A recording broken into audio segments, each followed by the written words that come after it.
इस वीडियो में मैं क्लास 10 चैप्टर 11 का कंस्ट्रक्शन करवाऊंगी। तो 2021 और 22 में जो सिलेबस है कंस्ट्रक्शन का वही सिर्फ यहाँ कराने जा रहे हैं, क्योंकि कुछ तो डिलीट हो चुका है। तो जो फर्स्ट क्वेश्चन आ रहा है वो ऐसा रहेगा कि किसी भी लाइन सेगमेंट को किस रेशियो में बांटा जाए। तो यहाँ देखो मैंने एक क्वेश्चन लिख रखा है, divide the line segment A B of length 7.6 centimetre in ratio 5:8। ठीक है, तो इसके लिए सबसे पहले हमें एक लाइन ड्रॉ करनी है 7.6 सेंटीमीटर का। तो यहाँ ए बी लेंथ 7.6 सेंटीमीटर पहले ही ड्रॉ कर लिया गया है। अब नेक्स्ट वर्क हमें क्या करना है कि एक एक्यूट एंगल बनाना है। ठीक है, एक्यूट एंगल मीन्स कि एक ऐसी एंगल जो कि 0 और 90 डिग्री के बीच हो, लेकिन हमें इस प्रोटेक्टर का यूज़ नहीं करना है। ये हम लोग सिर्फ स्केल की मदद से सिंपली फ्री हैंड से स्केल और पेंसिल की मदद से एक एक्यूट एंगल ड्रॉ कर लेंगे। सो यहाँ पे एक एक्यूट एंगल ड्रॉ करने के लिए एक बड़ी सी लाइन मैंने खींची है, क्योंकि जो लेंथ है वो बड़ा लेना पड़ेगा, क्योंकि 5:8 का है, यानी देखा जाए तो 8 + 5 13 हो गया ना। तो मैंने एक लाइन ले ली AX। ठीक है, अब देखो कि जो रेशियो है वो है 5:8, यानी m/n का जो वैल्यू दे रखा है वो 5:8 है।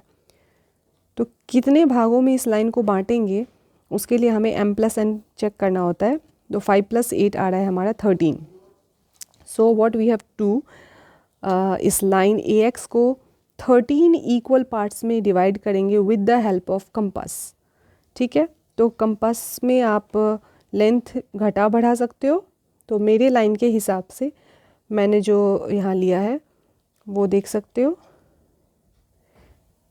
थर्ड, ये तीसरी हो गई, ये चौथी हो गई, फिर फिफ्थ हो गई, sixth, seventh, eighth, 9, 10th, 11th, 12th and 13th।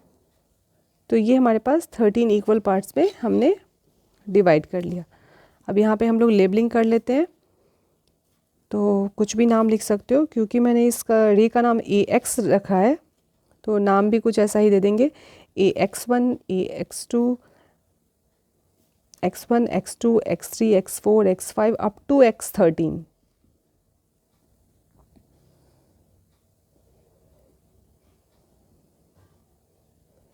ठीक है, X13 तक ही हमें जाना है। ठीक है, हमें 14 का कोई काम नहीं है। तो 14 यहाँ पे लाइन एक एक्स्ट्रा ड्रॉ हो गया था, तो चलो ये आप इरेज कर दो। तो हमें 13 का ही तक का ही लेना है। अब अगला वर्क हमारा क्या होगा कि ये X13 को B के साथ हम लोग ज्वाइन करेंगे। तो B और X13 को हमें ज्वाइन करना है।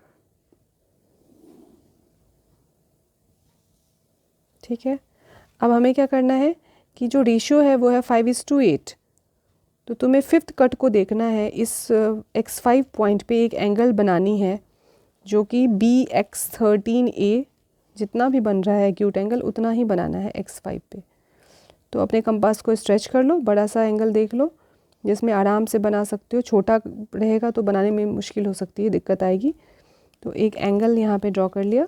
देखो मैंने यहाँ थोड़ा बड़ा ही लिया है। अब इस X5 पॉइंट पर भी एक एंगल हम लोग ड्रॉ करने जा रहे हैं। ठीक है, इसके बाद हमें इस एंगल की विड्थ देखनी है। तो कंपास को ध्यान से रखना है इस पॉइंट पे। X13 जहाँ भी तुम्हारा ये आर्क टच किया है ना,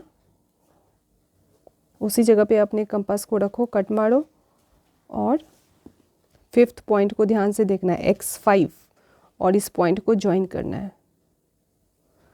तो X5 को इस कट पॉइंट के साथ हम लोग ज्वाइन करेंगे और एक लाइन खींचेंगे। जब भी तुम लाइन खींचोगे तो ध्यान से देखना कि तुम्हारी लाइन जो है वो पैरेलल दिखे, मतलब X5P या PX5 must be parallel to BX13। दिख रहा होगा कि ये दोनों लाइन्स हमारी पैरेलल है। अब देखो जस्टिफिकेशन की अगर हम लोग बात करें तो BPT थ्योरम के अकॉर्डिंग अगर किसी भी ट्रायंगल में एक लाइन पैरेलल हो जाए बेस के अकॉर्डिंग पैरेलल यहाँ दिख रहा है ना, x5p is parallel to bx13, ठीक है। तो वो इक्वल रेशियो में बढ़ जाते हैं जहाँ पे टच हो रहा है। मतलब हम लिख सकते हैं ax5 रेशियो ऑफ x5 और x13 is equal to AP upon BP। यानी ax5 और ax513 इनकी जो रेशियो है ना वो उतनी ही होगी जितनी AP इज़ टू BP की, और हमने अभी इक्वल ही तो डिस्ट्रीब्यूट किया था। तो अगर इक्वल डिस्ट्रीब्यूट किया था इसका मतलब ये हो गया कि ये इसकी जो लेंथ है वो 5 है टोटल लेंथ और इसकी 8 है, तो AP इज़ टू BP जो है वो भी 5:8 में ही डिस्ट्रीब्यूट हो गया। तो इस टाइप की जो भी क्वेश्चन हो कि रेशियो में किसी भी लाइन को कैसे बांटा जाता है, ये आराम से सॉल्व हो सकता है, ठीक है। ओके।